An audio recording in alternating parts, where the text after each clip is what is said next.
morning. Exactly. Everybody in the back, good? All right, questions for DeWayne? DeWayne, how were you guys able to shut down Clemson like that? Shut down the second half, the only touchdown they got was that little short cut. You know, we were far from perfect. Let's start that off. We were far from perfect.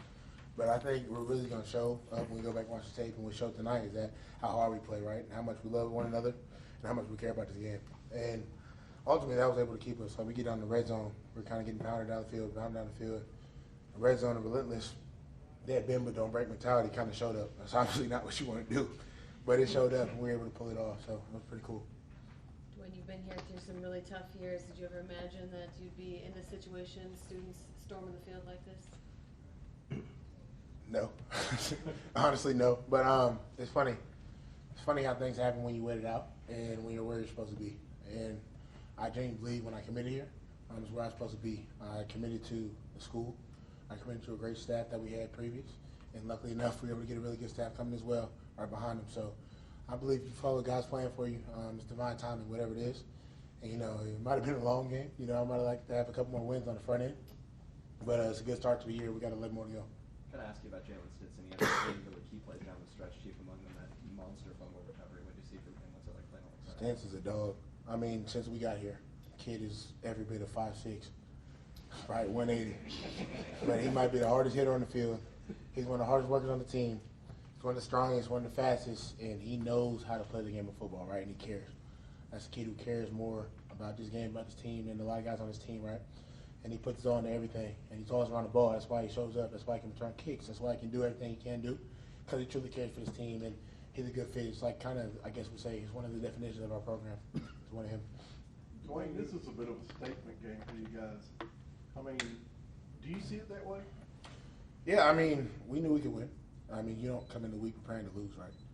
We had confidence in ourselves. We knew prepared, and one thing about our team is we worry about us.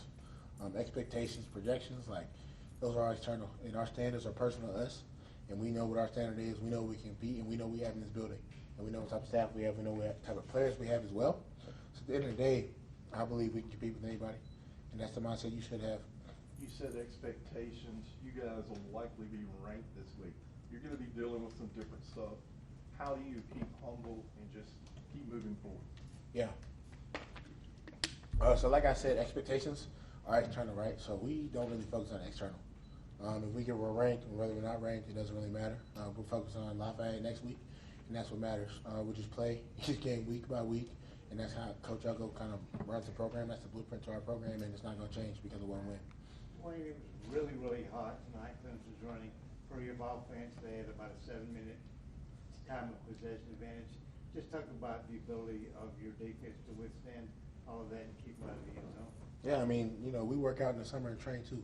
We condition too. So it's about, at the end of the day, who wants it more on that field, right? So nowadays, in the day, modern college football, excuse me, is no huddle, hurry up, tempo, shotgun, spread. You got to be prepared for whoever runs it. At the end of the day, we train all off season to withstand those offenses and excel for defense when we play against stuff like that. So at the end of the day, it was just, at the end of the day, it was another day of business for us. One for DeWayne. Is this the loudest, most happy the locker room has been after a win, or? Probably. Yeah. 100%. It was, you know, it's just because we know how much went into it, right? And you talk about, we don't really focus on expectations, right? And we're not happy because we proved people wrong, right? We're happy because we proved ourselves right. And that's a big thing for us. You know, we're kind of a veteran-heavy team this year. A lot of guys been through a lot of stuff over these past couple of years. Some new guys came in, went through stuff at their own universities. It's just, you know, good to get a win, right? And show that your hard work goes somewhere. So that it's going to go to waste. Speaking of those new guys, I do want to ask you about the 3 guys in the secondary. The transfers that came in, especially Jeremiah coming back at the very end of start of camp here, right? What difference have they made for you guys? Seems like it really added that room. Yeah, I mean, they're ball players. So Al Miles showed up in the spring, and they fit right in. I mean, we hang out together from the jump, right us over, whatever it may be. Like, they fit right in, they gel right in. And that's one thing about our team. There's a lot of good people. And good character, high character, good people is a part of our program, right? And if you do not have that character, you will not fit in. Now we're going to run you out of there, but you're going to run yourself out of there. Essentially, that's how it goes. So they're good people. They fit right in. And Jay Lou, I mean, that's our teammate. That's always been our teammate, right? So him coming back is pretty cool to have him back for his last year.